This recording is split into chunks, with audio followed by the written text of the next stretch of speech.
We'll continue our exploration of the molecular basis of inheritance with Chapter 17, which takes us from the genes to the proteins. This is about transcription and translation. So remember that the central dogma of understanding about how DNA works is that the information from DNA is basically in the form of sequences of nucleotides, and then we're going to pass that along through the expression of the genes through transcription and translation. Basically, the proteins that are produced are the link between the genotype and the phenotype. The genotype is what's in the genes. The phenotype is the expression of those genes. Here we have some deer, including an albino deer that definitely has a difference in something in the coding of their genes than the other members of the herd. So when we talk about gene expression, we're still learning an awful lot about how genes are expressed. Some proteins aren't enzymes. They used to think it was one gene, one enzyme, but now we say one gene, one protein, or one polypeptide, because many proteins are made of multiple polypeptide. So remember that we're going to call them proteins rather than polypeptides, but still it's that you know that it's not necessarily a complete protein. So the basic principles here, we're talking about transcription and translation, is going from the DNA through RNA to eventually to the protein. Transcription, we're going to make RNA copy of the information that's held in the DNA. It's going to produce messenger RNA, and then translation, we're going to take the messenger RNA and use that information to make a protein at the ribosomes. In prokaryotes, translation the messenger RNA to the protein can start working before the transcription is even finished. But in eukaryotes, that can't happen because the transcription process is occurring inside the nucleus, and the nuclear envelope protects or separates those two processes from each other. Another thing to note is that in eukaryotes, the messenger RNA is going to be modified through various kinds of processing to produce the finished messenger RNA, which is different from the original transcript RNA. The primary transcript is the initial one from any gene that's prior to the processing. So we know we're going to go from DNA to RNA to protein. So we start off in the nucleus, or in the bacterial cell rather. We have the DNA all in the cytoplasm with everything else, makes the messenger RNA, which then gets translated by the ribosome into the polypeptide. It all happens one step to the next. This step can start before this step is even finished in bacteria. But in eukaryotes, these processes are separated by that nuclear envelope. So we have our transcription in the nucleus and our pre-mRNA, which then gets processed. Part of it's cut out, things are added on the ends of it, and then that can leave the nucleus and go out into the cytoplasm before translation can occur to make the polypeptide that we're going for. So the way this is processed, we have, remember, 20 amino acids. There are only 4 nucleotide bases. And so the challenge that scientists had when they were first learning about this is figuring out how many nucleotides corresponded to an amino acid. So they determined, after experimentation and observation over a period of time, that it's based on a triplet code. There are 3 nucleotide words made of these 4 bases each. Those are making the genes. The genes are transcribed into messenger RNA. Then they're translated into a chain of amino acids, and that's what makes the polypeptide. Here we have our DNA template strand. This is the template strand up here. We're going to make a messenger RNA copy of that, so it's going to be complementary to our template strand. Notice our template strand runs from 3 to 5. 3' to 5'. Our transcript, our messenger RNA, runs from 5' to 3', and that's the direction in which it's read. Each group of 3 bases there codes for one of the 20 amino acids or one of the stop codons, which says stop transcribing here. So we have the template strand, and then the DNA has codons, and so does the messenger RNA. But remember, the messenger RNA codons are going to be read from 5' to 3' instead of 3 to 5. And remember that the translation machinery, the ribosome and the enzymes that are involved in reading the ribosome or reading the messenger RNA are also read in that 5' to 3' direction. The codon specifies an amino acid, and that tells which amino acid goes in which order in the polypeptide. So there were 64 total codons. Remember, there are 4 possible letters, and there are groups of 3, and so there are 64 possible combinations in those groups, in the 4 letters in groups of 3. And so, of those 64 triplets, 61 of them code for amino acids, and 3 of them are stop codons. There are multiple codons for most amino acids. 18 of the 20 have at least 2, and up to 6 codons that code for them. There are 2 amino acids that have only 1 codon for them. You have to make sure that they're read in the correct reading frame, the correct groupings, and that's what makes the specific polypeptide that you're going for. Here's our codon chart. There are multiple codon charts that you'll see from time to time. The first base, messenger RNA base on the 5' end, tells you which one of these major rows you're going to be found in. So let's say the first one is A. So that means it's going to be in this row. The second base is going to give us the column that crosses that row. So let's say the second one is A also. So that puts us in this box right here. All of those are starting with AA. And then my third base on the 3' end is going to tell us which row within that box. And so if the third one is A, then that's going to give us AAA, and that codes for the amino acid lysine. And you can read the code in starting, always going from clockwise around, starting on the left-hand side. Methionine, the codon for methionine is AUG. That's the start codon. All transcripts start with AUG, although methionine may end up being removed from the transcript messenger RNA before as it's being processed. And then UGG is the codon for tryptophan. That's the other one of the 20 amino acids that has only 1 codon. So those 2 plus the 3 stop codons leaves a total of 59 codons that out of the 64 possibilities that code for the other 18 amino acids. Transcription is the first stage of gene expression, and so what we have here is we're looking at the synthesis of RNA from DNA. So there is an enzyme called RNA polymerase which takes care of this process.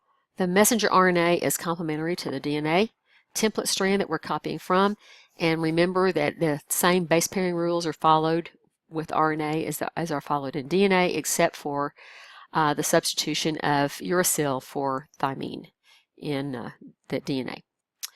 The place where the RNA polymerase attaches is called a promoter, and in bacteria the end of the transcription is called the terminator, and we call that section of DNA a transcription unit. So here's our promoter region. The RNA polymerase starts there. Here's our transcription unit. We're going to transcribe that entire sequence there.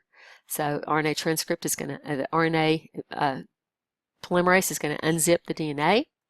It's going to start making an RNA copy of that template strand that we have here. And so we have our initiation, the starting of it, the elongation of the transcript, and the termination, which is the reaching the stop codon and ending the process. And so we're transcribing it downstream from 5' to 3'. That is complementary to that 3' to 5' DNA template strand. So the 3 stages: initiation, elongation, and termination. Pretty self-explanatory, I think. RNA polymerase is what initiates this whole process. We have promoters, which are the start point for transcription. We have transcription factors that assist in the binding of the RNA polymerase and initiating the transcription. And then the combination or the assembly of all of these factors with the RNA polymerase is called a transcription initiation complex. One part of the promoter that's really important in this is called the TATA box, because it's a repeated thymine adenine sequences. So here we have our TATA box ahead of the promoter there. The starting point is right here within the promoter region.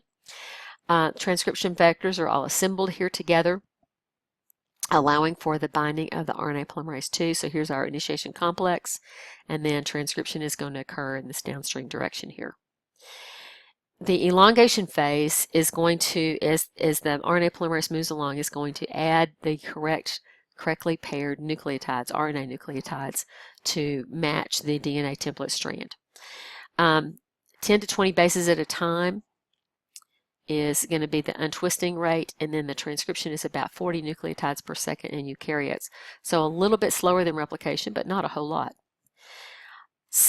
In some cases, the gene can be transcribed multiple times by several RNA polymerases basically at the same time. And it's going to keep adding nucleotides to the 3' end of that RNA molecule. So here we have the unzipping, or the translation that's going to, the transcription that's going to occur. Here we're unzipping the DNA, plugging in the properly matched RNA nucleotides, and producing this newly made RNA strand that will come out the other end. At termination, it's going to be different in bacteria and in eukaryotes. In bacteria, it's going to stop transcription at the end of the terminator and allow the RNA to be transcribed right away, translated right away. In eukaryotes, though, we've got a signal sequence called a polyadenylation signal sequence, and it's going to be released a little bit past that polyadenylation sequence. And then in eukaryotes, the messenger RNA is going to be modified after it's transcribed. So there are some extra pieces that need to be added to the ends, and some of the interior parts need to be cut out. It needs to be in other parts spliced back together to make the final messenger RNA product. At one end, the 5' end is going to receive a modified cap, a 5' cap, and the 3' end is going to get what's called a poly-A tail. These allow for or help with the export of the messenger RNA to the cytoplasm, because remember, it has to go through the nuclear envelope. They're also going to help ribosomes attach to the correct end of the molecule, and they're going to protect the messenger RNA from enzymes that are present in the cytoplasm. There are hydrolytic enzymes present in the cytoplasm that will start to break down the messenger RNA unless it has this cap and this tail. If the cap and the tail are not present, then it breaks down pretty quickly before it even gets translated. So here's our 5' cap at this end, and our poly-A tail at the other end. Here's our polyadenylation signal that says this is where you need to start letting go to the ribosome. In eukaryotic DNA, there are often intervening sequences or non-coding regions within a gene. These are called introns. The regions in between that actually are part of the code for the particular protein are called exons, because these are the parts that are going to be expressed or translated into amino acid sequences. And so what happens in the RNA splicing, which also occurs in the nucleus before the messenger RNA leaves the nucleus, we're going to remove the introns and we're going to paste the exons back together to make our modified final sequence for the code for the protein that we're trying to make. So this particular diagram shows the exons as being a darker red and the introns being more of a pinkish kind of color. The introns are the non-coding regions, or the parts that are not part of the code for that particular protein. They're going to be removed, and then the exons are going to be spliced back together, making our final coding messenger RNA. There are some enzymes called spliceosomes, and they're involved in recognizing the splice sites and then putting things back together. So here's our small nuclear ribonucleoproteins, or SNRPs as we call them, that are going to help recognize the sites where the splicing needs to occur. And that produces a structure called a spliceosome that basically bends or loops the molecule together so that it can be snipped or cut right here at the folds together, and then these parts spliced back together. And so there's our cutout exon in the form of a loop, and then here's our messenger RNA spliced back together with our two exons.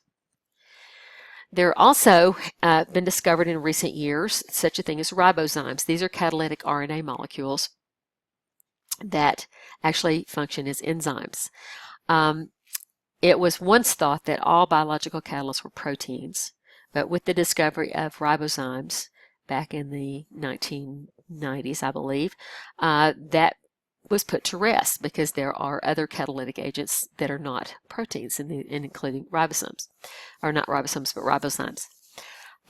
Three things about RNA allow it to work as an enzyme. It can base pair with itself, making a three-dimensional structure. There are some functional groups in some of the RNA bases that can participate in the catalytic reactions. And then it can also hydrogen bond with other nucleic acid molecules. And all of those things contribute to its ability to work as an enzyme. Now, why are introns important? Well, some of the introns that are present in eukaryotic genes can help regulate gene expression. Some genes can code for more than one kind of polypeptide. It was previously thought, before the human genome sequence was finished in the 1990s, that that there were probably 100,000 or more genes in humans, and they were really surprised to find that there were really only about 25,000, even though we have hundreds of thousands of different kinds of proteins that can be made. And they've determined since that point in time that these genes can be spliced together, the introns or exons can be spliced together in different ways. This is called alternative RNA splicing. And so that allows the smaller number of genes to make a much larger number of proteins than the number of genes that are present there. There are discrete areas of proteins called domains, and sometimes different exons code for the different domains in a protein. Sometimes the exons get shuffled around, and that can produce new proteins. So here we have just our exons there. They're put together, exon 1, 2, and 3 here, and you can see that each one codes for a different domain of the final polypeptide. Translation is the production of the polypeptide. Okay, so we're going to look at how that works as we go from messenger RNA to protein. So we have our messenger RNA message, and we're going to use transfer RNA to help us with this. Transfer RNA is going to transfer the amino acids to the polypeptide in the ribosome. And it's going to involve a lot of different parts of this process working together. So we have our ribosome, which is made of two subunits. We have three sites there on the ribosome where you have the new transfer RNA can come in and match up. This is the one that has the polypeptide chain attached to it. This is the one that has just let go of the polypeptide chain. It's being released to go get another amino acid. And we're going to talk about each one of these things in sequence. Okay. Transfer RNA molecules are not identical to each other. Each one has a place for a specific amino acid on one end, and the other end has an anti-codon, which is complementary to the codon on the messenger RNA. Basically, a tRNA is a single RNA strand, about 80 nucleotides long, and it can look sort of like a clover leaf if you flatten it out, but in a three-dimensional structure, it looks more like an L, or an upside-down L. The book that we're using uses this bent cylinder structure to stand for the amino acid, the transfer RNA. So transfer RNA kind of twists up into that three-dimensional molecule. It kind of looks like an L. And the ribosomes are going to facilitate how this all fits together. There are two ribosomal subunits, the large subunit and the small one, and they're both made of proteins and ribosomal RNA, which is a structural molecule. There are some specific differences between bacterial and eukaryotic ribosomes, part of it which has to do with the size of them and so forth. An interesting side note here is that some antibiotics specifically target the ribosomes of bacteria, and that doesn't harm the eukaryotic ribosomes, and so that allows them to treat bacterial infections without harming the host. Here's a computer model of a functioning ribosome. Here's the small subunit, the larger subunit. We have our three sites there, the A, the P, and the E site, and our polypeptide chain that is exiting the exit tunnel there in the large subunit, our messenger RNA that comes in between the two subunits there. All right, so here's our three sites on our ribosome. This is the model that we're using to represent the ribosome. Our small subunit here with the mRNA binding site. We have our three sites, the amino acyl tRNA binding site, the peptidyl tRNA binding site, and the E site or the exit site. And there's our exit tunnel through this through the large subunit.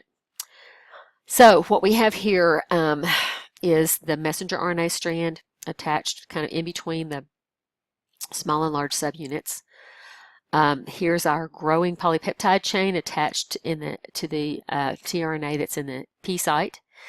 The next amino acid to be added to the chain is on the tRNA that is in the A site.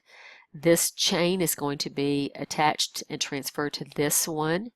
That will move this tRNA over to the exit site, like you see here in this one, so that it can leave and go pick up another. And this one will move over to the P site, allowing the entry of another tRNA to the A site. And this just says that what I just said, the P site is where the polypeptide chain is located. The A site is the next amino acid to be added, and the E site is the exit site. Like we saw in transcription, there are 3 stages: initiation, elongation, and termination. And they all require various proteins to help in this process. Initiation is going to bring together all the parts, the messenger RNA, the tRNA with the first amino acid, and the 2 subunits. So we've got the small subunit that's going to bind with the messenger RNA with a special initiator tRNA. And then it's going to move along the mRNA until it reaches the start codon, which is AUG. And these initiation factors are going to bring the large subunit into place. And that's going to start this translation initiation complex. So here we have the schematic showing how this works. Of course, this does take energy. In this particular case, it's showing the GTP rather than ATP being used as an energy source. In elongation, we're going to add amino acids one by one to the amino acid at the carbon terminus, the C end of the growing polypeptide chain. There are molecules called elongation factors, and so it's going to help recognize the codon and then form a peptide bond and then translocate the transfer RNA from one, or the polypeptide from one transfer RNA to the next one. And it's going to proceed along in a 5' to 3' direction. Remember, the DNA was read or copied in a 3' to 5' direction, but the messenger RNA is going to be read backwards from 5' to 3' because that's the sequence of the DNA code.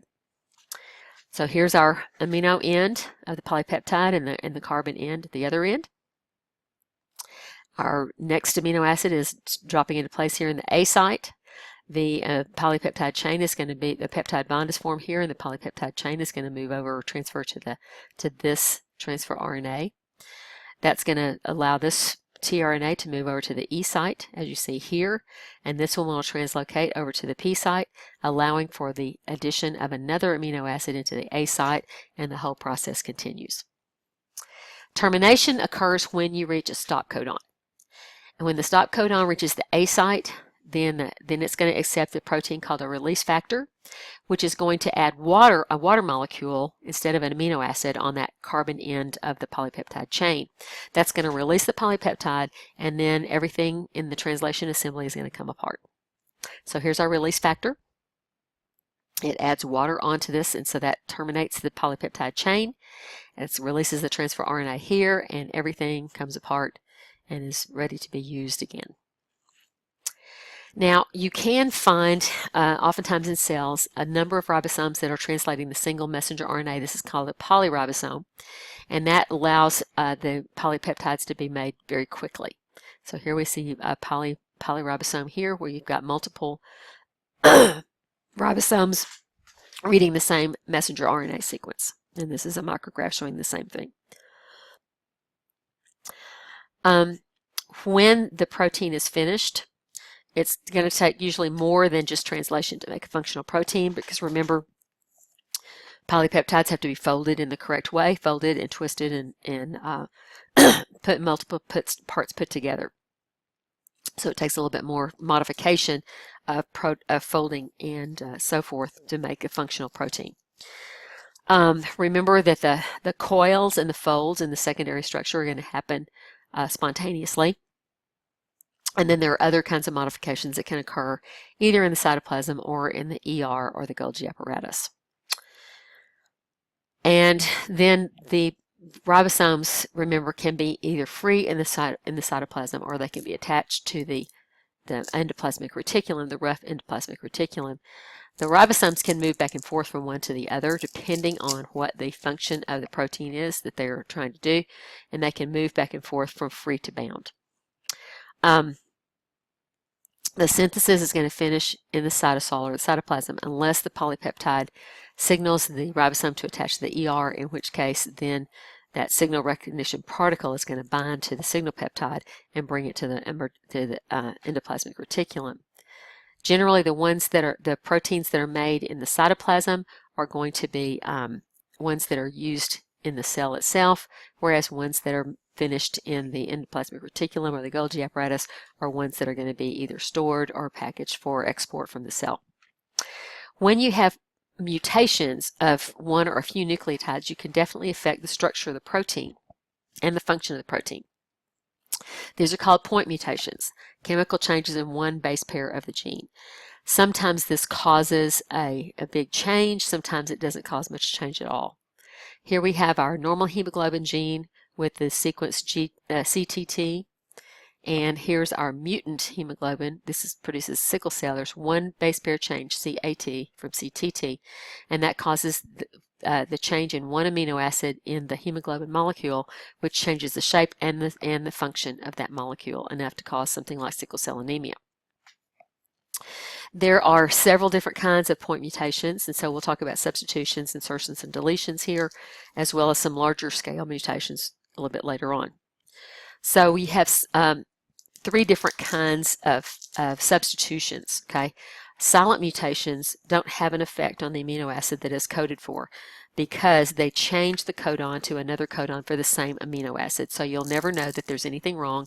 You'll still make exactly the same functional protein. It's just that the code is very slightly different. Missense mutations, the codon is changed to a codon for a different amino acid. It's not the correct one, but it does still code for an amino acid.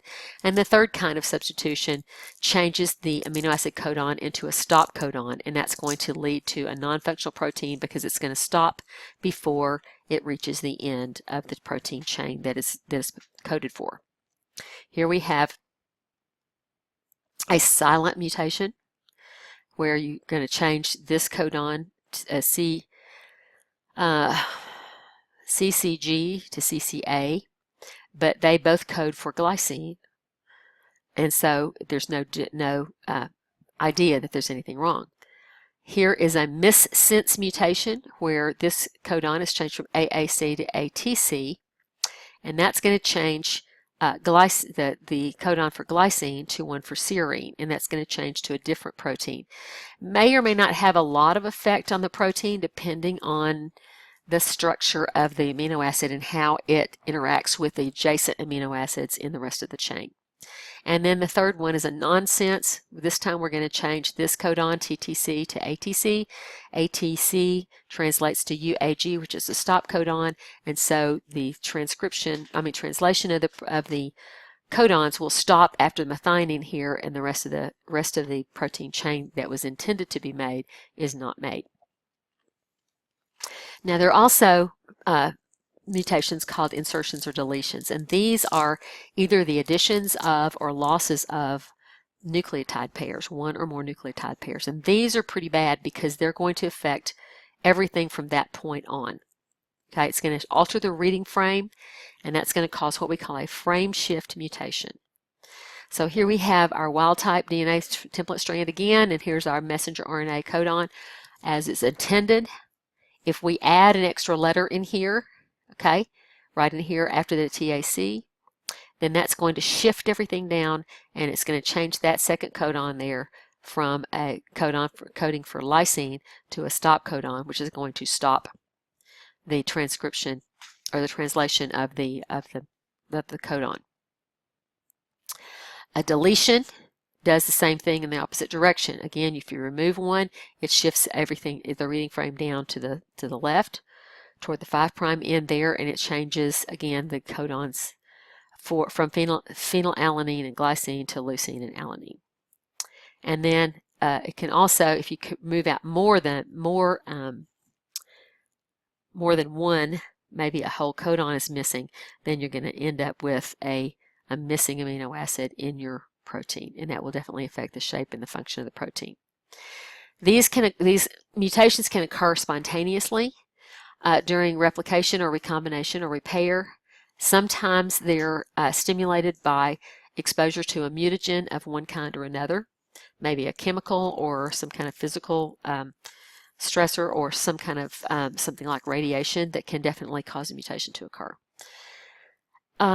One thing to think about in terms of gene expression is that the concept of a gene is universal. The DNA is the same whether it's in a bacterium or whether it's in a protista or a plant or a fungus or an animal. They all have the same DNA, and so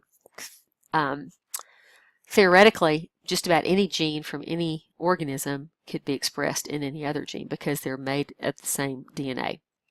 The archaea have some similar features of gene expression with eukaryotes. It's different from prokaryotes, and we'll talk about gene expression in chapter 18. But basically there are different kinds of RNA polymerases between the two big groups there. The ribosomes are a little bit different from each other.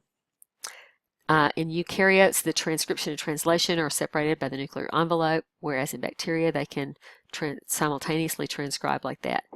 In archaea, the transcription and translation are usually more coupled together than they may be in eukaryote.